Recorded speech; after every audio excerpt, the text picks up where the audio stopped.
Good morning friends, welcome to விஸ்டமல் mechanical engineering channel. இன்னைக்கு நம்ம பேரிங் டாப்பிக்கில் 3ஆவது கிளாஸ் வந்து பார்க்க போகிறோம். ஸோ இன்னைக்கு கிளாஸில் வந்து நம்ம டிஸ்கஸ் பண்ண போகிறது என்னென்னு பார்த்தீங்க அப்படின்னா, ஒரு பேரிங் அப்படின்னா அதுக்கு என்னென்ன ப்ராப்பர்ட்டிஸ் வந்து முக்கியம் அப்படிங்கிறத பார்க்க போகிறோம். அதுக்கப்புறம் வந்து என்னென்ன மெட்டீரியல் வந்து நம்ம போடலாம் அப்படிங்கிறத பற்றி நம்ம டிஸ்கஸ் பண்ண போகிறோம். சரிங்களா? நான் ஏற்கனவே வந்து 2 வீடியோ அப்லோட் பண்ணியிருக்கேன். ஸோ அதை பார்க்காதவங்க பார்த்துட்டு இது வந்துங்க, அப்போ தான் கொஞ்சம் உங்களுக்கு ஈஸியாக இருக்கும். சரிங்களா? ரைட். ஃபர்ஸ்ட் வந்து நம்ம ப்ராப்பர்ட்டிஸ் வந்து பார்ப்போம். ஒரு பேரிங்னா என்னென்ன ப்ராப்பர்ட்டிஸ் வந்து முக்கியம் அப்படிங்கிறத பற்றி பார்ப்போம். அதில் வந்து ஃபர்ஸ்ட் ஒன் வந்து பார்த்தீங்கன்னா கம்ப்ரசிவ் ஸ்ட்ரென்த். இப்போ வந்து பார்த்தீங்கன்னா நம்ம ஒரு பேரிங் அப்படின்னா அங்கே வந்து ப்ரெஷர், பேரிங் ப்ரெஷர் வந்து ஆக்ட் ஆகும். சரி தானே? அப்போது அந்த ப்ரெஷர் வந்து பார்த்தீங்கன்னா ஆவரேஜ் குவான்டிட்டியோட எப்படி இருக்கும் அப்படின்னா அதிகமாக இருக்கும். அதனால இந்த பேரிங் வந்து என்ன ஆகும் அப்படின்னு பார்த்தீங்கன்னா டீஃபார்மேஷன் ஆகும். சரிங்களா?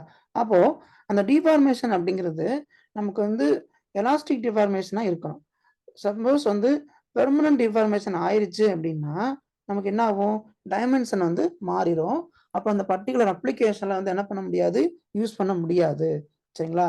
அப்போது ஸோ அதை அவாய்ட் பண்ணுறதுக்கு, சரிங்களா, பெர்மனன்ட் டிஃபார்மேஷனையும் அந்த எக்ஸ்ட்ரூஷன் ஆகிறதையும் அவாய்ட் பண்ணுறதுக்கு ஒரு சஃபிஷியன்ட் ஒரு ஹை கம்ப்ரசிவ் ஸ்ட்ரென்த் வந்து எதுக்கு இருக்கணும் அப்படின்னா அந்த பேரிங்க்கு இருக்கணும். அதனால இது முக்கியமான ஒரு ப்ராப்பர்ட்டி. ரெண்டாவது ப்ராப்பர்ட்டி வந்து பார்த்தீங்கன்னா ஃபெட்டிக் ஸ்ட்ரென்த். பார்த்தீங்க அப்படின்னா நமக்கு சில அப்ளிகேஷனில் ரிப்பீட்டட் லோடு வந்து ஆக்ட் ஆகும். ஸோ அதனால வந்து பார்த்தீங்க அப்படின்னா சர்ஃபேஸில் வந்து கிராக்ஸ் வந்து ஃபார்ம் ஆகிறதுக்கு வாய்ப்பு இருக்கு. ஸோ அதை வந்து நம்ம அவாய்ட் பண்ணணும் அப்படின்னா ஃபெட்டிக் ஸ்ட்ரென்த் அப்படிங்கிறது ரொம்ப ரொம்ப முக்கியம் நமக்கு. சரிங்களா?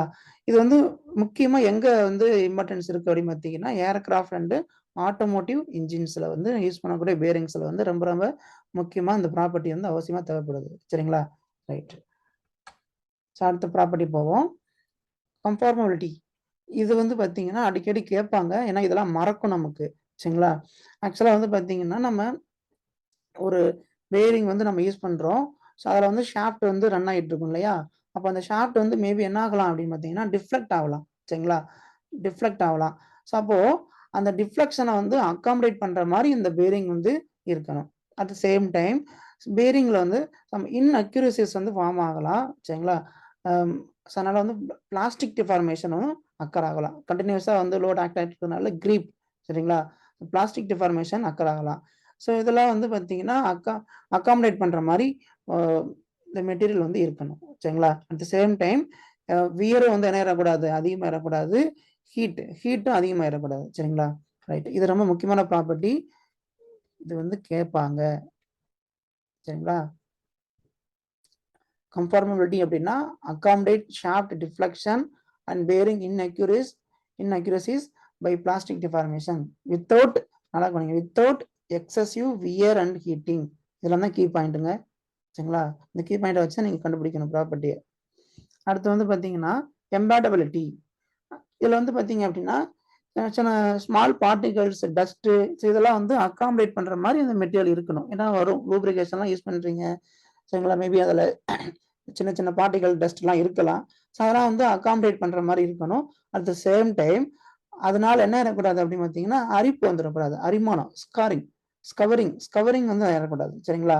அப்போ எம்பேட்டபிலிட்டிங்கிறது என்னது? Accommodate small particles dust grit without scouring the material of the journal.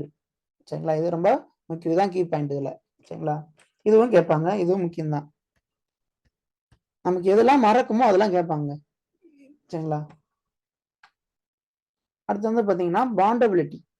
So என்ன அப்படின்னா இப்போ டிஃப்ரெண்ட் மெட்டீரியல் வந்து நம்ம ஃபார்ம் பண்ணுற மாதிரி அந்த மெட்டீரியல் இருக்கணும். சரிங்களா? 1 or more layers of different material வந்து நம்ம அதில் அக்காமடேட் பண்ணுற மாதிரி அந்த மெட்டீரியல்ஸ் வந்து இருக்கணும். சரிங்களா? இங்கே என்ன கொடுத்துருக்காங்க பாருங்களேன். Many high capacity bearings are made by bonding 1 or more thin layers of bearing material. சரிங்களா? ஸோ டிஃப்ரெண்ட் மெட்டீரியல்ஸ் வந்து என்ன பண்ணுவாங்க, ஒன்று மேலே ஒன்று ஃபார்ம் பண்ணியிருப்பாங்க. சரிங்களா? ஸோ அதை அக்காமடேட் பண்ணுற மாதிரி இருக்கணும் அந்த மெட்டீரியல், நீங்கள் செலக்ட் பண்ணக்கூடிய மெட்டீரியல். சரிங்களா? அதான் வந்து பாண்டபிலிட்டி. ஓகே. அடுத்து கரோஷன் ரெசிஸ்டன்ஸ். நம்ம வந்து பார்த்தீங்கன்னா லூப்ரிகேஷன் யூஸ் பண்ணுறோம், அதனால வந்து கரோடு ஆகல வாய்ப்பு இருக்குது. சரிங்களா? ஸோ அதை எதிர்க்கக்கூடிய அதாவது அதை வந்து எதிர்க்கக்கூடிய இது வந்து அதிகமாக இருக்கணும். சரிங்களா? கரோஷன் ரெசிஸ்டன்ஸ் வந்து இருக்கணும், அதிகமாக இருக்கணும். சரிங்களா? அடுத்து வந்து பார்த்தீங்கன்னா தெர்மல் கண்டக்டிவிட்டி. சரிங்களா? நமக்கு வந்து பார்த்தீங்கன்னா ஹீட் வந்து ஜென்ரேட் ஆகலாம். ஓகேவா? ஸோ அதை வந்து டக்குன்னு என்ன ஆகணும் அப்படின்னா கண்டக்ட் பண்ணி ரிமூவ் பண்ணுற மாதிரி இருக்கணும். அதனால தெர்மல் கண்டக்டிவிட்டி எப்படி இருக்கணும் அப்படின்னா அதிகமாக இருக்கணும். நல்லா கவனிச்சுங்க. ஒரு பேரிங்க்கு வந்து தெர்மல் கண்டக்டிவிட்டி அதிகமாக இருக்கணும். ஆனால் தெர்மல் எக்ஸ்பான்ஷன்ங்கிறது எப்படி இருக்கணும் அப்படின்னா கம்மியாக இருக்கணும். சரிங்களா? எக்ஸ்பேண்ட் ஆனால் டைமென்ஷன் மாறிடும். அதனால தெர்மல் எக்ஸ்பான்ஷன் அப்படின்னா கம்மியாக இருக்கணும். தெர்மல் கண்டக்டிவிட்டினா அதிகமாக இருக்கணும். நல்லா கவனிச்சுக்கோங்க. சரிங்களா? இது ரெண்டும் குழப்பம். அதனால இதை அடிக்கடி கேட்பாங்க. வச்சுக்கோங்க. சரியா? ரைட்டுங்க. ஸோ அடுத்து வந்து பார்த்தீங்கன்னா என்னென்ன மெட்டீரியல் வந்து நம்ம யூஸ் பண்ணலாம் அப்படிங்கிறத பற்றி நம்ம பார்க்க போகிறோம். அதில் வந்து பார்த்தீங்கன்னா பாபிட் மெட்டீரியல் அப்படின்னு ஒன்று இருக்குது. இது வந்து பார்த்தீங்கன்னா டின் அண்டு லெட் பேஸ் பாபிட்ஸ் 2 இருக்குங்க. சரிங்களா? ஸோ இதோடைய ரெக்கமெண்டடு பேரிங் ப்ரெஷர் வந்து எவ்வளோ அப்படின்னு பார்த்தீங்கன்னா இஸ் நாட் ஓவர் 7 to 14. சரிங்களா? 7லேருந்து 14க்கு மேலே இருக்கக்கூடாது. சரிங்களா? இப்போ டின் பேஸ் அப்படின்னு பார்க்கும்போது இதில் டின்னு தான் வந்து பார்த்தீங்கன்னா மேஜராக இருக்கும். சரிங்களா? டின் வந்து 90% இருக்கும். காப்பர் 4.5, ஆன்டிமனி 5%, லெட் வந்து 0.5%. இந்த பாபிட்டில் வந்து பார்த்தீங்கன்னா 4 மெட்டீரியல்லாம் இருக்கும். என்னென்ன இருக்கும் அப்படின்னா டின், காப்பர், ஆன்டிமனி, லெட். சரிங்களா? இதோடைய கான்ட்ரிபியூஷன் மட்டும்தான் மாறும். இப்போ டின்னு அப்படின்னா டின்னு வந்து அதிகமாக இருக்கும், 90% இருக்கு. இப்போ லெட் பேஸ் அப்படின்னா லெட் வந்து அதிகமாக இருக்கும், 84% இருக்கு. டின் வந்து 6%, ஆன்டிமனி 9.5%, காப்பர் வந்து 0.5%. சரிங்களா? அதனால பாபிட் அப்படின்னா அந்த 4 மெட்டீரியல் தான் இருக்கும். அது காம்போசிஷன் மட்டும் மாறும். சரிங்களா? நல்லா ஞாபகம் வச்சுக்கோங்க. இது மறக்கும் தான், அப்பப்போ நம்ம ஞாபகம் வச்சுக்கிட்டோம், ஒரு வழி கிடையாது. அடுத்து வந்து பார்த்தீங்கன்னா பிரான்ஸ். ஸோ பிரான்ஸ்னாலே வந்து பார்த்தீங்கன்னா காப்பர் அண்டு டின் எலிமெண்ட் இல்லையா? இது கூட என்ன பண்ணிக்கிறாங்க, ஜிங்க் லைட்டா சேர்த்துக்கிறாங்க. ஓகேவா? பிரான்ஸ் அப்படின்னா எதோட அலாய்? Copper alloy. காப்பரும் டின்னும் தான் மேஜரா இருக்கும். சரிங்களா? பிராஸ் அப்படிங்கிறது என்னது? அதுவும் காப்பர் அலாய் தான். காப்பரும் ஜிங்க்கும் மேஜரா இருக்கும். சரிங்களா? இந்த இடத்துல பிரான்ஸ்ல வந்து காப்பர், டின்னு கூடவே எதுவும் சேர்த்துக்கிறாங்க, டின்னு சேர்த்துக்கிறாங்க. இதுல வந்து பாத்தீங்கன்னா 2 இருக்கு. ஒன்று வந்து கன் மெட்டல் அப்படின்னு சொல்லுவாங்க. கன் மெட்டல் அப்படிங்கிறது காப்பர், டின், ஜிங்க் இந்த 3 சேர்ந்த கலவை. இது கேட்குறாங்க அடிக்கடி எக்ஸாம்ல. சிம்பிளா நீங்க என்ன வச்சுக்கலாம்னா CTZ, காப்பர், டின், ஜிங்க். காப்பர் வந்து மேஜரா இருக்கும் 88%, டின் வந்து 10%, ஜிங்க் வந்து 2%. சரிங்களா? CTZ அப்படின்னா கன் மெட்டல் அப்படின்னு நான் வச்சுக்கோங்க. சரிங்களா? இது வந்து பார்த்தீங்கன்னா எங்க யூஸ் பண்றாங்க அப்படின்னு பார்த்தீங்கன்னா high grade bearings subjected to high pressure not more then 10 Nm² pressure. சரிங்களா? அதே நேரத்தில் ஹை ஸ்பீட் அப்ளிகேஷன்லையும் பயன்படுத்துவாங்க. இது கூட வந்து இப்போ வந்து பாஸ்பர் பிரான்ஸ் அப்படின்னு இன்னொரு டிசைன் இருக்கு. என்ன அப்படின்னு பார்த்தீங்கன்னா காப்பர் 80% இருக்கும், டின் வந்து 10% இருக்கும், லெட் வந்து 9%, பாஸ்பர் வந்து 1%. சரிங்களா? இது வந்து சிடிஎல்பி சிம்பிளா எழுதி வச்சிருக்கேன். காப்பர் 80%, டின் 10%, லெட் வந்து 9%, பாஸ்பரஸ் வந்து 1%. இது வந்து பார்த்தீங்கன்னா ஹை ப்ரெஷர்ல யூஸ் பண்ணுவாங்க, but not more than 14 Nm². சரிங்களா? And high speed. ஓகே, சரி. இது வந்து bronze, gun metal, phosphor bronze. அடுத்து கேஸ்ட் அயான்ஸ். கேஸ்ட் அயன் வந்து பார்த்தீங்கன்னா ஜென்ரலாக வந்து எங்கே யூஸ் பண்ணுவாங்க அப்படின்னா ஸ்டீல் ஜேர்னல்ஸ். சரிங்களா? Used with steel journals. சரிங்களா? இதில் ஆப்ரேட்டிங் ப்ரெஷர் கம்மி தான், 3.5 Nm². சரிங்களா? ஸ்பீடு வந்து பார்த்தீங்கன்னா 40 m/min. அதே இடத்துல வந்து சஃபிஷியன்ட் லூப்ரிகேஷன் இருக்கணும். ஓகே, அடுத்து வந்து பார்த்தீங்கன்னா சில்வர் லெட் பேஸ்டு பேரிங்ஸ் வந்து யூஸ் பண்ணுறாங்க மெயினாக எங்கே அப்படின்னு பார்த்தீங்கன்னா ஏர்கிராஃப்ட் இன்ஜின்ஸில். சரிங்களா? இதெல்லாம் முக்கியம். எந்த அப்ளிகேஷனோ அதெல்லாம் நல்லா பார்த்து வச்சுக்கோங்க, கேட்பாங்க. சரிங்களா? எங்கே அப்படின்னு பார்த்தீங்கன்னா ஃபெட்டிக் ஸ்ட்ரென்த் வந்து மோஸ்ட் இம்பார்ட்டன்ட் கன்சிடரேஷன் இருக்கிற இடத்துல. அப்போ சில்வர் லெட் பேஸ் பேரிங் வந்து ஏர்கிராஃப்ட் இன்ஜின்ஸ்ல பயன்படுத்துறாங்க. அப்ளிகேஷன்லாம் முக்கியம் வச்சுக்கோங்க. அதுக்கப்புறம் நான் மெட்டாலிக் பேரிங் இருக்கு. அதில் வந்து பார்த்தீங்கன்னா ஃபர்ஸ்ட் வந்து நம்ம பார்க்க போகிறது வந்து கார்பன் கிராஃபைட் பேரிங்ஸ். இதில் கிராஃபைட் இருக்கிறதுனால இது வந்து செல்ஃப் லூப்ரிகேட்டிங் பேரிங். சரிங்களா? செல்ஃப் லூப்ரிகேட்டிங் பேரிங் கேட்பாங்க. சரிங்களா? ஸோ எந்த பேரிங் வந்து செல்ஃப் லூப்ரிகேட்டிங் பேரிங் அப்படின்னு கேட்டாங்கன்னா carbon graphite bearing due to presence of graphite. இது வந்து பார்த்தீங்கன்னா டைமென்ஷனலி ஸ்டேபிளாக இருக்கும். அதே நேரத்தில் வந்து பார்த்தீங்கன்னா wide range of operating conditions. So chemically inert சரிங்களா. At the same times higher temperature நம்ம என்ன பண்ணிக்கலாம், ஆப்ரேட் பண்ணிக்கலாம். இது மெயினாக எங்கே யூஸ் பண்ணுறாங்க அப்படின்னு பார்த்தீங்கன்னா food processing equipment. Food processing equipment சரிங்களா. ஏன் அப்படின்னா அந்த இடத்துல மற்றதை யூஸ் பண்ணீங்கன்னா என்ன ஆகும், ஆயில் கிரீஸ் எல்லாமே லூப்ரிகேஷன் போடுவீங்க. அதனால எதாயிரும் கண்டாமினேஷன் நடக்க வாய்ப்பு இருக்கு. அதை அவாய்ட் பண்றதுக்காண்டி சரிங்களா ஆயில் கிரீஸ்லாம் யூஸ் பண்ணாத செல்ஃப் லூப்ரிகேட்டட் பேரிங்கான கார்பன் கிராஃபைட் பேரிங் வந்து யூஸ் பண்றாங்க அந்த பர்டிகுலர் அப்ளிகேஷன்ல சரிங்களா.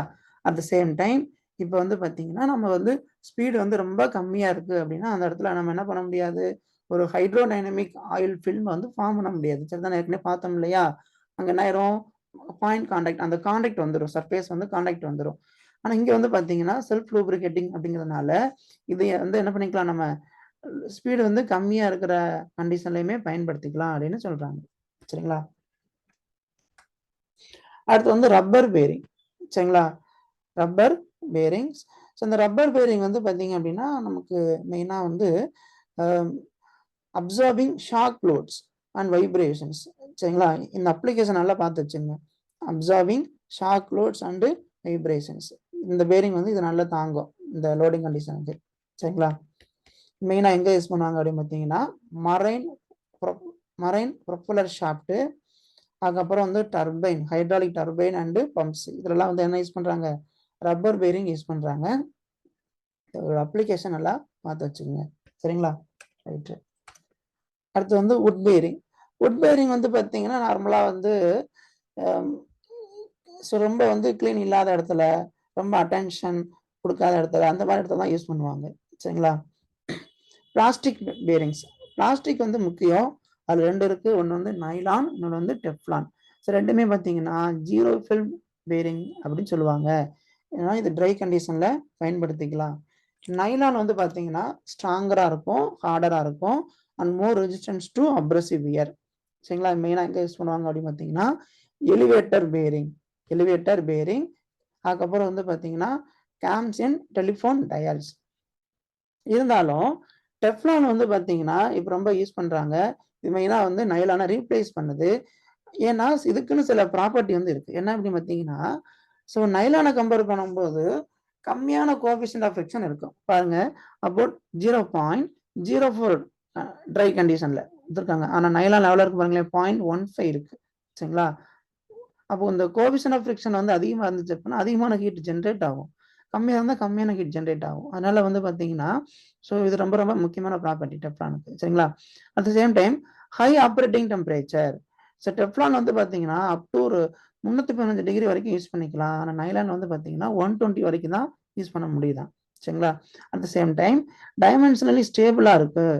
இது வந்து என்ன ஆகாது, என்ன பண்ணாது அப்படின்னா மாய்ச்சர் அப்சர்வ் பண்ணாது அப்படின்னு சொல்லியிருக்காங்க டெஃப்லான். அதுக்கப்புறம் வந்து பார்த்தீங்கன்னா கெமிக்கலி இன்னட்டாகவும் இருக்கு, கெமிக்கலி இன்னட்டாகவும் இருக்கு சரிங்களா. ஸோ இன்னைக்கு கிளாஸ்ல நம்ம நிறைய விஷயங்கள் பார்த்துருக்கோம் சரிங்களா. இதெல்லாம் அடிக்கடி எக்ஸாமில் கேட்கறது தான், அதனால் நல்லா படிச்சுக்கங்க சரிங்களா. ஸோ இந்த வீடியோ வந்து உங்களுக்கு பிடிச்சிருந்துச்சுன்னா லைக் பண்ணுங்கள், ஷேர் பண்ணுங்கள், சப்ஸ்கிரைப் பண்ணுங்கள், நிறைய பேருக்கு ஷேர் பண்ணுங்கள், நிறைய மெக்கானிக்கல் ஃப்ரெண்ட்ஸுக்கு ஷேர் பண்ணுங்கள் சரிங்களா. கண்டினியூஸாக படிங்க சரிங்களா. அப்போ தான் நம்ம கேஷுவலாக வந்து ஜாப் வாங்க முடியும். கால்ஃபர் வந்தால் மட்டும்தான் படிப்பேன்னு இருக்காதீங்க சரிங்களா. Okay, thank you. இன்னொரு வீடியோவில் வந்து உங்களை மீட் பண்ணுறேன். தேங்க்யூ.